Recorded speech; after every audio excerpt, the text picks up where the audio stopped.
बुलेटिनमध्ये आपल्या सर्वांचं पुन्हा एकदा स्वागत।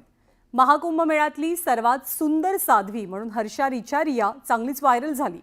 2च दिवसात तिला कोट्यवधी व्ह्यूज आणि लाखो फॉलोअर्स सुद्धा मिळाले। पण हीच हर्षा चांगलीच ट्रोल सुद्धा झाली।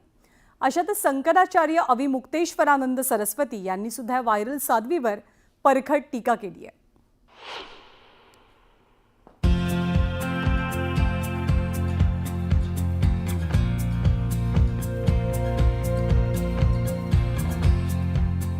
प्रयागराजच्या महाकुंभ मेळ्यात आल्यानंतर सोशल मीडियावर धुमाकूळ घातलेली हर्षा रिझारिया नमः पार्वती पते हर हर महादेव शंभू मॉडेल, अँकर, होस्ट आणि त्यानंतर थेट कुंभमध्ये साध्वीच्या वेशात दिसलेली हर्षा आपल्या ग्लॅमरस लुकमुळे एका दिवसात देशभरात चर्चेचा विषय ठरलेली हर्षा। मूळची मध्य प्रदेशच्या भोपाळमधली हर्षा ही एक सोशल मीडिया इन्फ्लुएन्सर आहे। तिचे अनेक व्हिडिओज याआधी सुद्धा व्हायरल झाले। मात्र महाकुंभमध्ये भगव्या वस्त्रांमध्ये साध्वीच्या वेशात दिसलेल्या हर्षानं सोशल मीडियावर अक्षरशः धुमाकूळ घातला। एका व्हिडिओमुळे प्रसिद्धीच्या शिखरावर पोहोचलेल्या हर्षामुळे जर वाद झाला नसता तरच नवल। हर्षाला महाकुंभात पहिलं अमृत स्नान करू दिल्यानं आणि महामंडलेश्वरांच्या शाही रथावर बसण्याचा मान दिल्यानं आता मोठा वाद उफाळून आलाय। त्यामुळे सो कॉल्ड साध्वी हर्षावर शंकराचार्य अविमुक्तेश्वरानंद सरस्वती चांगलेच भडकले। हमारा जो भगवा रंग है, वेश है, ऐसा नहीं है कि कोई भी इसको पहन सकता है। इसके बारे में एक प्रोटोकॉल है, एक शिष्टाचार है। जो व्यक्ति संन्यास दीक्षा ले लेता है वही भगवा पहनता है, और दूसरे एक बार भगवा पहन लेने के बाद फिर वो भगवा ही जिंदगी भर उसके शरीर पर रहता है। फिर दूसरे रंग के कपड़े वो नहीं पहन पाता।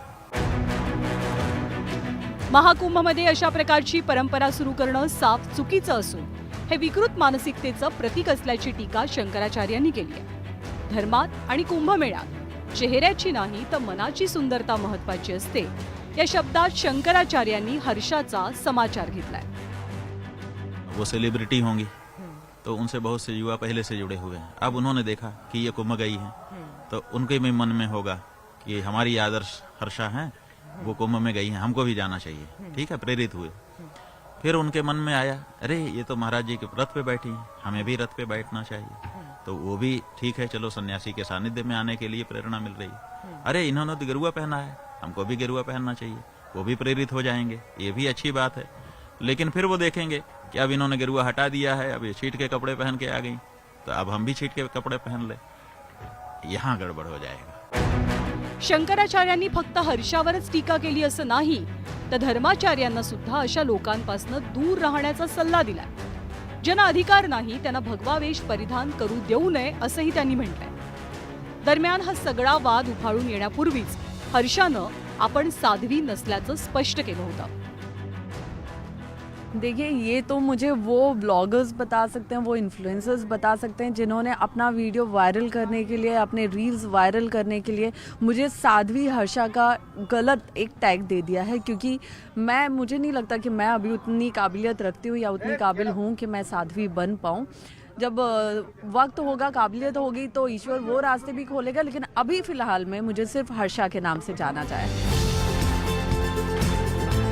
महाकुंभात आल्यानं हर्षाचा आध्यात्मिक किती फायदा झाला हे नंतर स्पष्ट होईलच। मात्र व्हिडिओ व्हायरल झाल्यानं तिचे एकाच दिवसात लाखोनं फॉलोअर्स वाढले। इतकंच काय तर टीव्हीच्या माध्यमातून ती घराघरात पोहोचली। महाकुंभसारख्या धार्मिक समारोहामध्ये हजारो लाखो साधू संत देशाच्या कानाकोपऱ्यातून येतात। आपल्या अनोख्या रूपात आणि वेगवेगळ्या वेशभूषेत आलेले हे साधू संत कुंभ संपल्यावर आपापल्या गावी निघूनही जातात। मात्र फक्त सौंदर्यासाठी चर्चेत आलेली हर्षा नेमकी या महाकुंभमध्ये आली कशासाठी, याचं उत्तर काही दिवसातच तिच्या सोशल मीडिया अकाउंटवरनं स्पष्ट होईल। Bureau report, news 18 Lokmat, Mumbai. तर कुंभमेळ्याची मोठी लगबग प्रयागराजमध्ये पाहायला मिळते आणि हर्षासारखे असेच वेगवेगळे वेश परिधान केलेले, वेगवेगळ्या अवतारात असलेले साधू महाराज सुद्धा प्रचंड चर्चेमध्ये आहेत। पण हर्षा तिच्या भूमिकेमुळे कमालीची ट्रोल झाल्याचंही पाहायला मिळालं आणि आता अविमुक्तेश्वरानंद सरस्वतींनी सुद्धा खडे बोल सुनावलेले आहेत हर्षाला सुद्धा आणि तिला प्रोत्साहन देणाऱ्या व्यक्तींना सुद्धा.